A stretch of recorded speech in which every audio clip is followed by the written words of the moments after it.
For live class at regular update or NTA question paper, please subscribe our channel. चलिए तो अपन आप शुरू करते हैं एनटीए का ये टेस्ट नंबर 48 जो है नीट के लिए। ठीक है, तो इसमें अपन को दिया हुआ है रेडियस दी गई है ग्राउंड स्टेट में। ग्राउंड स्टेट का मतलब होता है n = 1। फिर कोलिजन होता है, इससे इलेक्ट्रॉन जंप करके एक नई रेडियस में चला जाता है। तो ये पूछ रहे हैं ये नई जो रेडियस है इसका क्वांटम नंबर क्या। तो बोर मॉडल में अपन ने पढ़ा हुआ है r directly proportional to n²। इससे अपन को इसको सॉल्व करना है। ठीक है, इसमें देखें आप ध्यान से, तो ये शॉर्ट ट्रिक है कि ये रेडियस इससे कितने टाइम्स हो गई, 4 टाइम्स। रेडियस अगर 4 टाइम्स हो गई है तो n जो है वो अंडर रूट ऑफ रेडियस, तो ये n = 2 आ जाएगा। अब अगर आप पूरा पूरा सॉल्व करना चाहें तो ऐसे करेंगे, r2/r1 = n2² n1²। और इसमें r2 की वैल्यू कितनी है, 21.2 ये 10⁻11 तो कैंसिल हो जाएगा। दूसरा 5.3 और यहाँ पे n2 तो आपको निकाल नहीं, n1 है 1, इसको कैंसिल करेंगे तो 4 आएगा। तो अपने पास आ जाएगा n2² = 4। तो यहाँ से n2 = आ जाएगा 2। तो चलिए अब अपन चलते हैं क्वेश्चन नंबर 2 पर। क्वेश्चन नंबर 2 में अपन को दिया गया है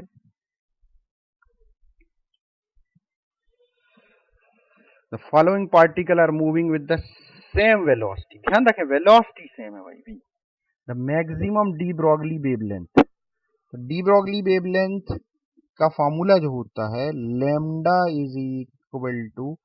h/p यानी h/mv। यहाँ पे देखो वेलोसिटी इक्वल है, h तो कांस्टेंट है, m बचा, मतलब lambda inversely proportional to h। तो मैक्सिमम पूछ रहे हैं तो जिसका मास सबसे कम होगा, ठीक है भाई, इनमें उसके लिए ज्यादा होगा। Alpha particle, proton, neutron, beta particle. तो आपको पता है बीटा पार्टिकल इलेक्ट्रॉन है तो इसी का मास सबसे कम होगा, तो आंसर हो जाएगा बी। अच्छा, इसमें हम एक चीज और आपको बता दें भाई, जो डी ब्रॉगली वेवलेंथ के और फार्मूले होते हैं थोड़े से, उनको भी हम थोड़ा बता देते हैं, दूसरे क्वेश्चंस में आपको काम आए। Lambda = h/p। P को आप √2m इंटू काइनेटिक एनर्जी लिख सकते हैं। अब अगर चार्ज पार्टिकल जो है किसी वोल्टेज सोर्स से एक्सेलरेट करके आया हो तो 2mv इंटू qv ये लिख सकते हैं। तो ये फॉर्मूले भी आपको याद रखना चाहिए। ठीक है, चलिए अब चलते हैं अपन क्वेश्चन नंबर 3 की तरफ। तो क्वेश्चन नंबर 3 बहुत ही बढ़िया अच्छा क्वेश्चन है। इसमें अपन को दिया गया है ये स्मॉल बॉल बी, ये स्मॉल ऑफ मास m, इसका मास m है, suspended with the light inelastic string of length l from block A of the same mass. ठीक है भाई, ये भी जो है सेम मास है इसका भी। The ball is displaced by an angle theta, इसको थीटा एंगल से डिस्प्लेस किया यहां से और रिलीज कर दिया, देन रिलीज। ठीक है भाई, फ्रॉम इक्विलिब्रियम पोजीशन। अब इसमें पूछा ये जा रहा है ball is displaced from equilibrium position then release, ठीक है, कि इसका डिस्प्लेसमेंट क्या होगा। ठीक है भाई, इसका डिस्प्लेसमेंट क्या होगा। तो एक्चुअल में ये एक अच्छा डिफिकल्ट लेवल का क्वेश्चन है। इस क्वेश्चन में कॉन्सेप्ट लगाना है कौन सा भाई, सेंटर ऑफ मास का, कि यहां पर वर्टिकल डायरेक्शन में तो फोर्स लग रहा है कौन सा, mg, लेकिन हॉरिजॉन्टल डायरेक्शन में कोई फोर्स नहीं है। सिर्फ फोर्स किस डायरेक्शन में है, वर्टिकल, हॉरिजॉन्टल में कोई फोर्स नहीं। जब हॉरिजॉन्टल में कोई फोर्स नहीं है तो हॉरिजॉन्टल डायरेक्शन में सेंटर ऑफ मास का डिस्प्लेसमेंट कांस्टेंट रहेगा। अब ये वाला मास यहां से यहां पहुंचेगा, ठीक है, तो ये इसका डिस्प्लेसमेंट। तो अपन को इसका हॉरिजॉन्टल डिस्प्लेसमेंट निकालना है, ये वाला। तो ये एंगल थीटा है, ये एल है, ठीक है भाई, और ये एंगल है 90। तो यहां पर अगर आप साइन थीटा यूज करें तो sine theta is equal to perpendicular मान ये डिस्टेंस, इसको अपन मान लेते हैं एक्स, तो एक्स अपॉन एल, तो एक्स इज इक्वल टू आ जाएगा एल साइन थीटा। ठीक, तो ये आपको पता चल गया, इसका डिस्प्लेसमेंट होगा एल साइन थीटा जब ये यहां पहुंचेगा। किस डायरेक्शन में? हॉरिजॉन्टल, ध्यान रखें। जब तक इसका डिस्प्लेसमेंट देखो ये इस तरफ जा रहा है तो ये इस तरफ जाएगा अपोजिट, क्योंकि सेंटर ऑफ मास अपनी जगह रहेगा किस में? हॉरिजॉन्टल में। तो सपोज आप मान लो इसका डिस्प्लेसमेंट इस तरफ हुआ एक्स, इसका तो पता चल ही चुका है भाई, ये इसका तो पता चल चुका ना, अपन इसको एक्स नहीं मानते, इसका तो अपन को पता चल चुका है कितना हो रहा है एल साइन थीटा, और इसका आपने माना एक्स। तो देखो ध्यान दो, ये जब ऐसा खिसकेगा तो उसके साथ इसको भी डिस्प्लेस होना पड़ेगा, तो इसका एक्चुअल डिस्प्लेसमेंट एक्स कम हो जाएगा, इसका माने इस वाले मास का डिस्प्लेसमेंट होगा M L sine theta minus X, और दूसरे वाले मास इसका डिस्प्लेसमेंट एक्स इस तरफ हो रहा है, तो ये होगा इसका एम इंटू एक्स। तो दोनों के सेंटर ऑफ मास एक ही जगह पर रहेंगे। ठीक है, तो इन दोनों को अपन इक्वेट कर सकते हैं। किस डायरेक्शन में ये अपन देख रहे हैं? ध्यान रखें, ओनली हॉरिजॉन्टल डायरेक्शन। ठीक है भाई, तो एम इंटू इसका डिस्प्लेसमेंट पहले वाले का और एम इंटू इसका ये मास। ठीक है, इसको आप सॉल्व करेंगे तो यहां से एम कैंसिल हो जाएगा, तो एक्स आ जाएगा एल साइन थीटा, ये हो जाएगा 2x/2, तो आंसर आ जाएगा E। ठीक है भाई, इसको आप एक तरीके से और कर सकते हैं, एक और तरीके से बता देते हैं भाई। एक और तरीका ये है कि आपको फॉर्मूला पता है सेंटर ऑफ मास का, m1r1 plus m2r2 upon m1 plus m2 is equal to r centre of mass. अब अगर सेंटर ऑफ मास अपनी जगह पर रहता है कांस्टेंट, ठीक है भाई, सेंटर ऑफ मास अपनी जगह पर रहता है, तो ये इसका जो डिफरेंशिएशन करेंगे आप विद रिस्पेक्ट टू टाइम, तो ये जीरो आएगा, तो ये क्वांटिटी पूरी जीरो हो जाएगी, और यहां आप लिख सकते हैं m1 delta r1 plus m2 delta r2 is equal to zero. अब ध्यान रखना है, डेल्टा r1 और डेल्टा r2 देखना कहां से है? ग्राउंड से देखना है, ये ध्यान रखें। ठीक है, तो आप इसको सॉल्व कर सकते हैं। कोई दिक्कत आए तो कमेंट में आप बताएं, तो अपन फिर से इसको और डिटेल में सोल्यूशन आपको डिटेल थ्योरी सहित बताएंगे। क्वेश्चन नंबर 4 देखें भाई। क्वेश्चन नंबर 4 में अपन को दिया गया है bullet of mass 10 gram is fired from the gun of mass 1 kg. If the recoil velocity of gun is 5 meter per second, what is the velocity of bullet? ठीक है, तो इसमें अपन को बहुत सीधा क्वेश्चन है, simple conservation of momentum apply करना है। m1 v1 m2 v2 is equal to zero, क्योंकि इनिशियल मोमेंटम जीरो और बाद में दोनों का मोमेंटम ये है, तो सीधा आप इसको अप्लाई अगर करेंगे तो बुलेट का मास 10 ग्राम है, तो यहाँ पे 10 ग्राम को किलोग्राम में तो -3, उसकी वेलोसिटी को मान लें v is equal to minus m2 कितना है भाई 1 kg, वेलोसिटी कितनी है 5, तो यहां से v2 आ जाएगा आपका -5/10, और ये +10/3 ऊपर जाके प्लस हो जाएगा, इसको कैंसिल करेंगे तो ये 500 आंसर अपना डी आ जाएगा। चलिए भाई, क्वेश्चन नंबर 5 पे चलते हैं अपन।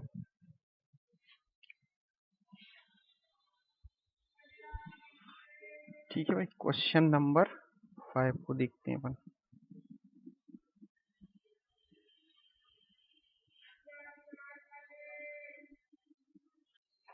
चलिए, तो अपन क्वेश्चन नंबर 5 सॉल्व करते हैं। इसमें दिया गया particle originality at the rest the highest point of smooth vertical circle slightly displace, it will leave the circle eight A vertical height h below the highest point such that. ठीक है, तो ये एक लेंदी और डिफिकल्ट क्वेश्चन है, तो इसका answer अगर आपको पहले से याद है तो अच्छा रहेगा। कभी भी कोई भी कंप्लीट सर्कल हो चाहे हाफ सर्कल हो, दोनों ही कंडीशन में अगर पार्टिकल को हाईएस्ट पॉइंट से रिलीज किया जाए तो जिस टाइम पर ये इस सरफेस को छोड़ के ऐसा जाता है, फ्लाई अप करता है, दोनों ही कंडीशन में ये जो हाइट है ना, ये h/3 आती है।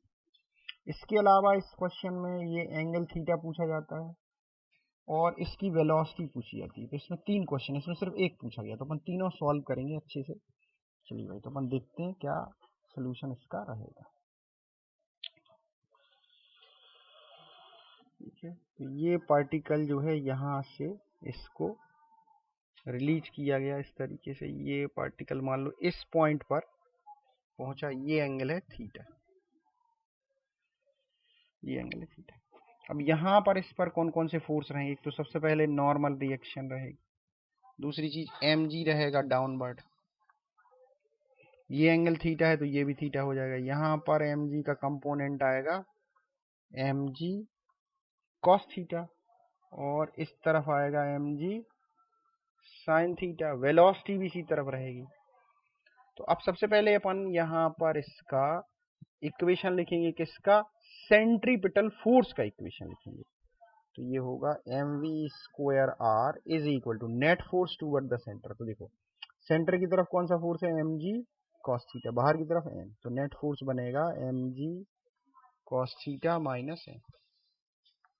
अब अगर इस पॉइंट पर ये पार्टिकल इस सरफेस को छोड़ रहा है तो n 0 हो जाएगा, तो n को अपन 0 कर दें तो अब अपना बनेगा mv² is equal to mg cos theta. यहाँ से m कैंसिल हो जाएगा, यहाँ से अपने पास आ जाएगा v is equal to √gr cos theta. ये हो जाएगा इक्वेशन फर्स्ट। अब दूसरा इक्वेशन अपन को बनाना है, ये बनाना है एनर्जी की मेथड से। तो इसके लिए अपन को ये पता करना पड़ेगा एक्चुअल में ये कितनी हाइट नीचे आएगी। तो ये हाइट अपन सपोज मान लेते हैं h। अब ध्यान से देखो, ये एंगल थीटा है, ये r है, तो ये लेंथ होगी, ये वाली लेंथ ये होगी r cos थीटा और ये पूरी लेंथ है r। तो ये जो ऊपर की लेंथ, ये वाली लेंथ है ना, ये लेंथ होगी r minus r cos theta. इतनी हाइट अपन लोग नीचे आ गए, तो अपनी पोटेंशियल एनर्जी में जो लॉस हुआ वो mgh और गेन किस में हुआ? काइनेटिक एनर्जी में। तो इसकी वेलोसिटी है, तो दोनों को इक्वेट कर देते हैं, हाफ mv²। यहाँ पर m से m कैंसिल हो जाएगा भाई और यहाँ से अपन कैलकुलेट कर लेंगे इसको। तो v इज इक्वल टू आ जाएगा √2gh। h की वैल्यू रख देते अपन ने, ये जो कैलकुलेट की है, तो ये हो जाएगा अपने पास √2g। h की वैल्यू में r कॉमन ले लेते हैं, 1 माइनस cos थीटा। तो देखो v की वैल्यू एक अपनी फोर्स के इक्वेशन से आ गई, एक अपनी एनर्जी के इक्वेशन से आ गई। ठीक है, अब इन दोनों को अपन इक्वेट कर देते हैं, तो अपने पास जो है इससे फाइनल आंसर मतलब cos थीटा आ जाएगा, उससे फिर फाइनल आंसर। तो एक वैल्यू अपने पास आ रही है √gr cos थीटा v की, और दूसरी वैल्यू आई है √2gr 1 माइनस cos थीटा। दोनों का स्क्वायर कर देते हैं, √ कैंसिल हो जाएगा, यहाँ से ये gr कैंसिल हो जाएगा। अब यहाँ पे अपने पास आ जाएगा cos theta is equal to 2 minus 2 cos theta. तो यहाँ से finally cos theta is equal to आ रहा है 2/3। अब 2/3 जो cos थीटा आ रहा है ये आपको यहाँ पुट करना है, तो इससे h आ जाएगा आपके पास, है ना। यहाँ पुट करेंगे जैसे, तो इसमें अपन को h आ जाएगा, ये h इज इक्वल टू आएगा r minus r। cos theta की वैल्यू 2/3, एलसीएम वगैरह लेंगे तो ये आ जाएगा r/3। तो फाइनल आंसर अपना रहेगा r/3। अब इसके अलावा यहाँ पे cos थीटा की वैल्यू पुट कर दें तो वेलोसिटी आ जाएगी आपके पास। एक और चीज पूछी थी, एंगल, cos थीटा की वैल्यू। ठीक है भाई, तो cos थीटा अपना आ रहा था, यहाँ से अपन निकाल सकते हैं cos थीटा की वैल्यू। ये cos थीटा की वैल्यू आ रही 2/3। तो तीनों आंसर अपने आ गए भाई। तो इस क्वेश्चन का जो आंसर रहेगा वो ये रहेगा r/3। अच्छा ध्यान रखें भाई अच्छे से, ये बहुत महत्वपूर्ण क्वेश्चन है। ये क्वेश्चन अगर कंप्लीट स्फीयर हो तो भी ऊपर से आंसर तो h/3 ही रहेगा, ये यहाँ से। ठीक है, हेमीस्फीयर हो तो भी, लेकिन ध्यान रखें अगर यही आंसर बॉटम से पूछा जाए तो बदल जाएगा। हेमीस्फीयर में आंसर होगा r माइनस r/3, जबकि कंप्लीट स्फीयर में क्या होगा 2r माइनस r/3। तो ये दो चीजें और ध्यान रखें। चलिए अब नेक्स्ट क्वेश्चन पे चलते हैं। नेक्स्ट क्वेश्चन देखें भाई, नेक्स्ट क्वेश्चन जो है ये select the correct statement of the following. यहाँ पे आपको करेक्ट स्टेटमेंट बताना है। तो इसमें ये दो ऑप्शन हमने यहाँ अलग से लिख दिए। इसमें दिया हुआ है पहला option magnetic dip is 0 at the centre of earth. तो ये तो सही नहीं है, पता ही है भाई अपन को। Magnetic dip decreases as be moved away from the equator toward the magnetic pole. तो मैग्नेटिक डिप तो इंक्रीज होता है अगर अपन इक्वेटर से जाएंगे, तो ये तो स्टेटमेंट गलत है। Magnetic dip increases as we move away from the equator toward the, ये सही है। Magnetic dip does not break from the place to place, ये भी गलत। तो सही आंसर कौन सा है? सी। क्यों सही है भाई? अब ध्यान से इसको अपन अच्छे से समझ लेते हैं, पूरी प्रोसेस को देखिए। ये अर्थ है अपनी, अर्थ में ये जो है नॉर्थ है, ये साउथ है, ये ईस्ट है, ये वेस्ट है। ठीक, मैग्नेटिक पोल थोड़ा सा हटके होते हैं और अपोजिट होते हैं। यहाँ पे होता है मैग्नेटिक साउथ और यहाँ पर होता है मैग्नेटिक नॉर्थ। तो जब आप यहाँ पे होते हैं तो मैग्नेट इस तरीके से हो जाती है, तो यहाँ पे एंगल ऑफ डिप हो जाता है 90 डिग्री। और जब आप यहाँ पहुंचते हैं इक्वेटर पर तो मैग्नेटिक डिप हो जाता है 0 डिग्री। ठीक है, तो यहाँ 0 होता है, यहाँ 90 होता है, इसलिए ये आंसर आता है। चलिए नेक्स्ट पे अपन चलते हैं भाई। क्वेश्चन नंबर 7, इसमें दिया है the ratio of resistance of conductor at temperature 15 degree to its resistance at temperature 13.5 is 4/5। ये रेशियो दिया, temperature coefficient of resistance of the conductor. ठीक है, तो इसके लिए अपन ने फॉर्मूला एक पढ़ा हुआ है, बहुत ही आपको याद रहता है ये formula, R is equal to R0 1 plus alpha. इसमें ध्यान रखें R0 क्या है? R0 है रेजिस्टेंस एट 0 डिग्री सेंटीग्रेड और R है resistance at any temperature T। ठीक है, तो अब इसमें अपन को दो टेम्परेचर पर बनाना है, तो दो बार इक्वेशन, एक बार R1 यहाँ पे T1, दूसरी बार R2 R0 1 plus alpha T2, दो बार। इसको डिवाइड करेंगे तो ये कैंसिल हो जाएगा। अब अपने पास आ जाएगा भाई R1 is equal to 1 plus alpha T1 divided by R2 is equal to 1 plus alpha T2। इसमें से अपन को अल्फा कैलकुलेट करना। ठीक भाई, चलिए तो अपन सॉल्व करना स्टार्ट करते हैं। ये वैल्यू अपन को दी गई 4/5 1 प्लस अल्फा। T1 की वैल्यू दी गई है 15 1 प्लस अल्फा। T2 की वैल्यू दी गई है 13.7। अब ये क्रॉस मल्टीप्लिकेशन करते हैं तो यहाँ आएगा 4 प्लस, ठीक है भाई, 13 पॉइंट में 4 का इंटू करेंगे तो 150 हो जाएगा। 150 अल्फा इज इक्वल टू, यहाँ जाएंगे तो ये 5 प्लस 5 का इसमें करेंगे तो ये हो जाएगा 75 अल्फा। ठीक है भाई, अब इसके बाद देखो भाई, इसको ट्रांसफर कर दें इस तरफ तो यहाँ बचेगा 75 अल्फा और यहाँ बचेगा 1। तो अल्फा इज इक्वल टू आ रहा है 1/75। ध्यान रखें इसकी यूनिट होती है पर डिग्री सेंटीग्रेड। तो ये आंसर यहाँ से डी आ जाएगा। तो ये क्वेश्चन नंबर हो गया 7। अब देखते हैं क्वेश्चन नंबर 8। ठीक है, तो क्वेश्चन नंबर 8 जो है एक इक्विवेलेंट रेजिस्टेंस का स्टैंडर्ड क्वेश्चन, ये कई बार रिपीट हो चुका है, मतलब स्टैंडर्ड पैरामीटर का क्वेश्चन है। इसमें अपन से पूछा equivalent resistance with respect to A and D, ये है ए और ये है डी, इनके बीच में। तो ध्यान रखें ये दोनों रेजिस्टेंस बाहर होगा, ये यूजलेस, इनका कोई यूज नहीं। अब यहाँ पे इन दो पॉइंट को देखें, इसको अपन मान लेते x, इसको मान लेते y। अब ध्यान दें तो ये बीट स्टोन ब्रिज बन रहा है और चारों इक्वल है, इस पूरे सर्किट का आंसर आएगा 10 और ये दोनों बाहर हैं और ये 10 ये 10, तो आंसर होगा 30। ठीक है, तो ये आसान क्वेश्चन। क्वेश्चन नंबर 9 देखते हैं भाई अपन। क्वेश्चन नंबर 9 में अपन को दिया गया है current of 2 ampere is increasing at the rate of this through a coil of inductance. This energy stored in inductance per unit time at given instant. ठीक है भाई, तो करंट आपको दिया गया है, इंक्रीजिंग रेट दिया गया है, ये किस रेट से इंक्रीज हो रहा है। एनर्जी स्टोर अपन को कैलकुलेट करनी है पर यूनिट टाइम। पर यूनिट टाइम में एनर्जी स्टोर का मतलब है आपको पावर कैलकुलेट करना, और पावर का सबसे आसान फॉर्मूला कौन सा होता है भाई, वी आई।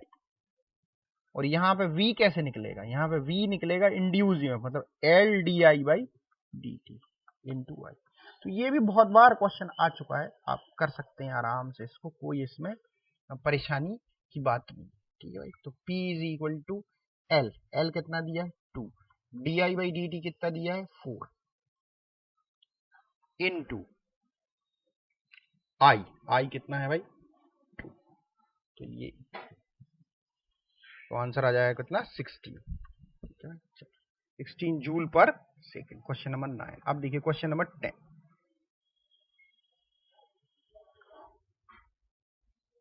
क्वेश्चन नंबर, चलिए तो अब हम क्वेश्चन नंबर जो है 10 सॉल्व करते हैं। तो क्वेश्चन नंबर 10 में अपन को दिया गया एक सोलेनॉइड है, इसमें जो करंट है वो टाइम डिपेंडेंट है, टाइम पर डिपेंडेंट करंट है, और एक रिंग है जिसकी रेडियस 2r कोएक्सियली रखी हुई है। तो ये इस तरीके से सोलेनॉइड है,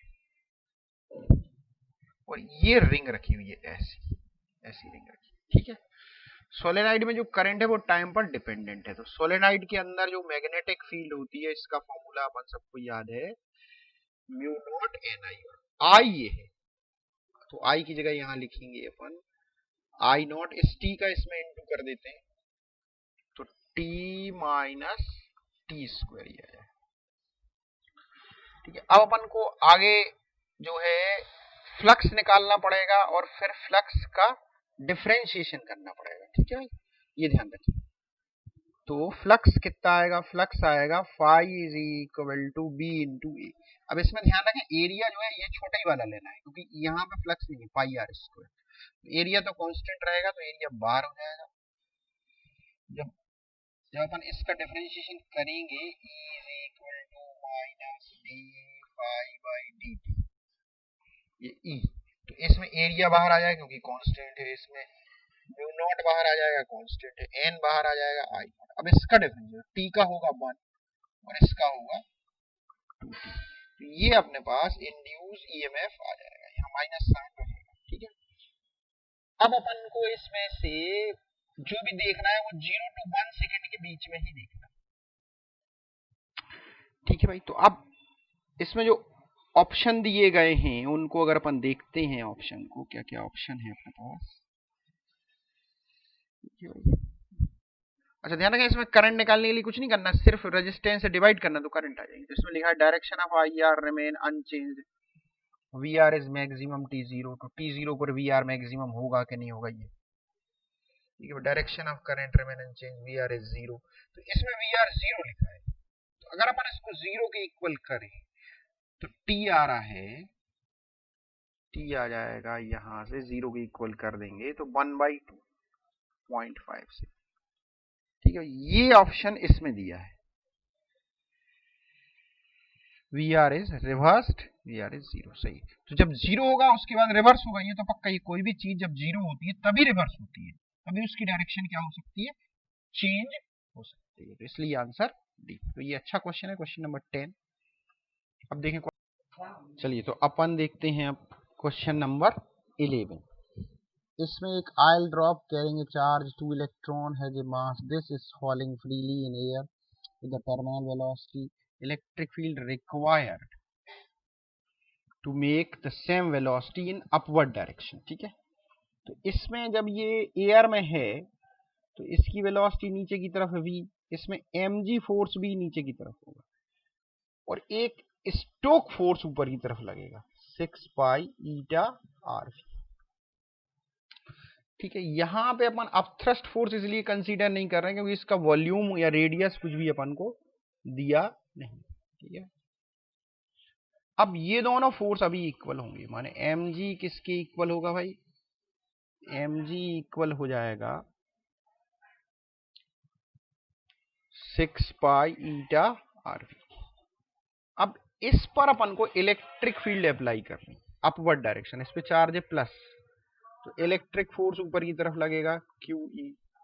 अब ये ऊपर की तरफ जा रही है कितनी वेलोसिटी से, v वेलोसिटी से। किस तरफ जा रही है भाई, ध्यान रखें ऊपर, v वेलोसिटी से जब ये पार्टिकल ऊपर की तरफ जा रहा है mg नीचे ही है, तो जैसे ये ऊपर जाएगा ये जो स्ट्रोक फोर्स है नीचे लगेगा 6 पाई ईटा RV। अच्छा एक चीज और ध्यान रखें, अब थ्रस्ट पहले भी ऊपर लग रहा था अब भी ऊपर लगेगा, तो अब थ्रस्ट कैंसिल हो जाएगा, तो थ्रस्ट अगर आप कंसीडर करें भी तो कोई प्रॉब्लम नहीं आने वाली, ठीक है। अब इक्वेशन क्या बनेगा, अब जो इक्वेशन बनेगा वो बनेगा QE is equal to mg plus 6 pi eta RV, ठीक है। अब ये 6 पाई ईटा RV किसके इक्वल है भाई, mg के इक्वल है, तो यहां पर अपन पुट कर देंगे, तो QE is equal to 2mg आ जाएगा, तो E आ जाएगा अपने पास 2mg अपॉन Q यहां पे,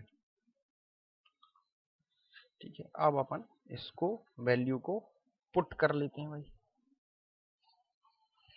जो वैल्यू अपन को दी गई है यहाँ पे, तो E is equal to 2m की वैल्यू है 3.2, 10s to the power 17, G की वैल्यू 10 और चार्ज है 2 टाइम्स ऑफ इलेक्ट्रॉन यानी 1.6 10s to the power -19 into, तो ये इससे कैंसिल हो जाएगा, तो यहाँ पे बच रहा है 2 और ये पावर इससे कैंसिल अपन करेंगे तो यहाँ पे बचेगा -2, तो ऊपर जाके हो जाएगा 3, तो 2 इंटू 10s टू 3 आंसर हो जाएगा। चलिए नेक्स्ट क्वेश्चन पे चलते हैं, question number 12।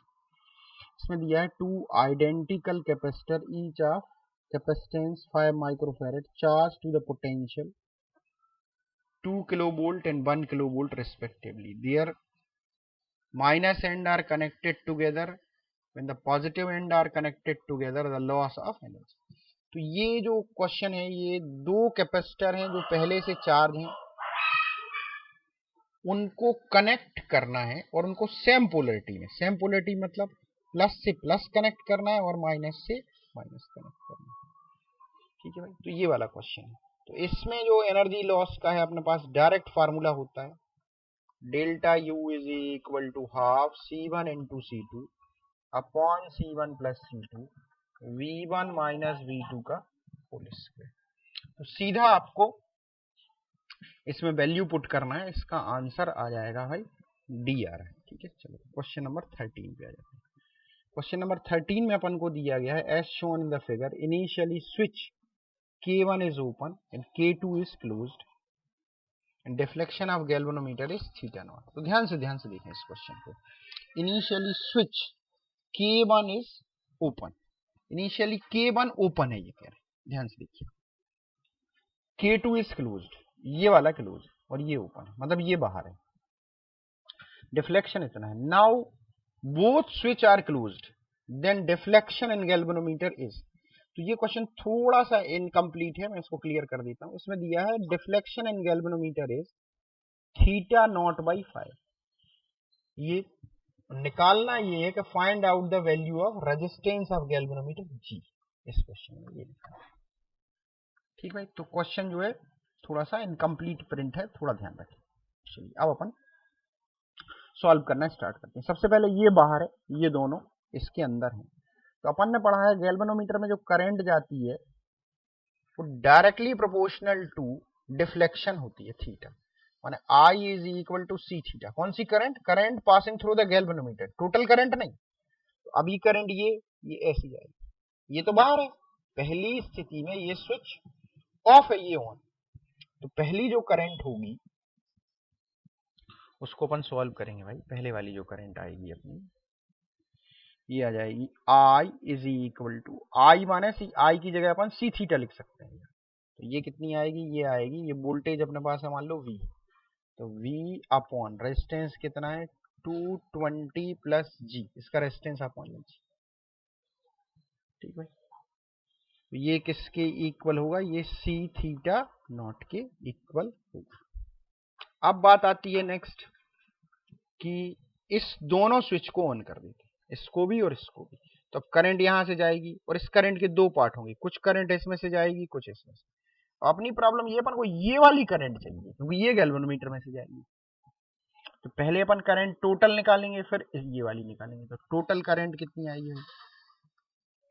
V upon 220 plus इन दोनों का इक्विवेलेंट, इन दोनों का जो इक्विवेलेंट होगा इन दोनों का, इसकी वैल्यू दी गई है 5, इन दोनों का इक्विवेलेंट होगा 5G अपॉन 5 प्लस G। अब अपनी प्रॉब्लम ये है कि ये वाला करंट चाहिए होगा, तो अब करंट डिवीजन फॉर्मूला लगाना है। अभी ये करंट आया, ध्यान रखें ये I आया है, ये I ये वाला। अब चाहिए ये वाला I1, ठीक है भाई। तो ध्यान से देखें, अब I1 कितना होगा? I1 होगा I इंटू करंट डिवाइड होता है अपोजिट, तो इंटू 5 अपॉन 5 प्लस ये पुट करेंगे यहाँ, और ये जो करंट आएगी ये किसकी इक्वल होगी? ये इक्वल होगी C थीटा नॉट बाई 5 की। ठीक है भाई, ये क्वेश्चन में लिखा नहीं है लेकिन ये है क्वेश्चन में, ठीक है भाई, थोड़ा सा मिसप्रिंट हुआ है यहाँ पे। अब आपको क्या करना है कि यहां से थीटा नॉट की वैल्यू यहां पुट करनी है और यहां से आई की वैल्यू पुट करनी और फिर सॉल्व करना, ठीक है भाई। तो आई की वैल्यू जो आ रही है वो आ रही है अपनी V upon 220 plus 5G upon 5 plus G into 5 upon 5 plus G is equal to C, और थीटा की वैल्यू ये है V अपॉन 220 प्लस G, और यहाँ पे इंटू रहेगा 1 अपॉन 5, ठीक है भाई। अब इसको आपको सॉल्व करना है, तो इसको सॉल्व करने के बाद जो R की वैल्यू आती है वो आती है 22 ohm, G की वैल्यू सॉरी, सॉल्व करने के बाद G की वैल्यू आती है 22 ohm, ठीक है भाई। तो अगर इस क्वेश्चन को समझने में कोई दिक्कत हो, कैलकुलेशन में कोई दिक्कत हो, तो कमेंट करें आप, अपन इस पे और डिटेल अलग से वीडियो बना सकते हैं, ठीक है भाई। अब देखें क्वेश्चन नंबर 4, इसमें दिया है radius of earth where to screen by the 1%, ठीक है भाई, 1% मतलब कम हो जाती है। Mass remain the same, the value of G of the earth surface would be, तो इसमें कौन सा फॉर्मूला लगाएंगे अपन? G is equal to GM upon R square, इसमें M कांस्टेंट, तो इसका जो फार्मूला बनेगा परसेंटेज चेंज का वो बनेगा delta G percentage change is equal to -2 delta R percentage change, तो ये 1% है तो ये आएगा -2%, मतलब 2% क्या होगा? ये क्या किया गया है भाई? डिक्रीज, तो ये होगा इंक्रीज। अब इस टाइप के क्वेश्चंस को सॉल्व करने के लिए एक हम शॉर्ट ट्रिक आपको दे देते हैं, आप कभी भी सॉल्व कर सकते हैं, ठीक है। कैसे करना है ध्यान रखें, कभी भी कोई भी क्वेश्चन इस तरीके का है तो कैसे सॉल्व आप करें। कभी भी आपको कोई फॉर्मूला मिलता है x directly proportional two by power n, इसमें अगर आप इसको परसेंटेज चेंज में कन्वर्ट करना चाहें तो डिफरेंशिएशन से एक फॉर्मूला बन जाता है delta x percentage n times delta by percentage, इसका आप डायरेक्ट यूज कर सकते हैं, ठीक है भाई, कभी भी किसी भी जगह, ठीक है, डायरेक्ट। अब लास्ट क्वेश्चन इसमें अपन सॉल्व करते हैं, 15 नंबर क्वेश्चन सॉल्व करते हैं। If the person can jump on the earth surface up to the height 2 metre, he jump on the satellite where acceleration due to gravity is this, ठीक है। तो यहाँ पे G की वैल्यू एक्चुअल में change हो रही है, मतलब अर्थ के सरफेस पे G की वैल्यू अपन लेंगे 9.8 और यहाँ पे ये, तो जब भी कोई पर्सन जंप करता है, कभी भी जंप से रिलेटेड क्वेश्चन, तो आप ध्यान रखें उसकी वेलोसिटी कांस्टेंट है, मतलब वो अपनी बॉडी से जितनी वेलोसिटी क्रिएट करता है वो अपन कांस्टेंट मान के चलते हैं, ठीक है। अब ये ऊपर जाएगा तो इसकी वेलोसिटी किस में कन्वर्ट होगी? पोटेंशियल एनर्जी में, तो इसकी काइनेटिक एनर्जी हाफ mv², ये कांस्टेंट रहेगी, और पोटेंशियल एनर्जी कितनी होगी? पोटेंशियल एनर्जी होगी mgh। तो G की वैल्यू कम ज्यादा होने से H कम ज्यादा हो जाए, और ये नंबर तो कांस्टेंट है, इसका मतलब है h inversely proportional to g रहे। तो यहां पर आप डायरेक्ट देख सकते हैं कि ये g जो है 5 टाइम्स कम हो रहा है, तो h 5 टाइम्स बढ़ जाएगा, मतलब आंसर आ जाएगा 10। ठीक है भाई, कोई दिक्कत हो तो आप सॉल्व भी कर सकते हैं इस फॉर्मूले से। यहां से half M V square is equal to M G H, तो ये एम एम कैंसिल हो जाएगा, यहां से एच इज इक्वल टू आ जाएगा वी स्क्वायर अपॉन 2g। यहाँ पे v कांस्टेंट है, तो यहां से g की वैल्यू चेंज हो रही है, तो फॉर्मूला बन जाएगा h2 upon h1 is equal to g1 upon g।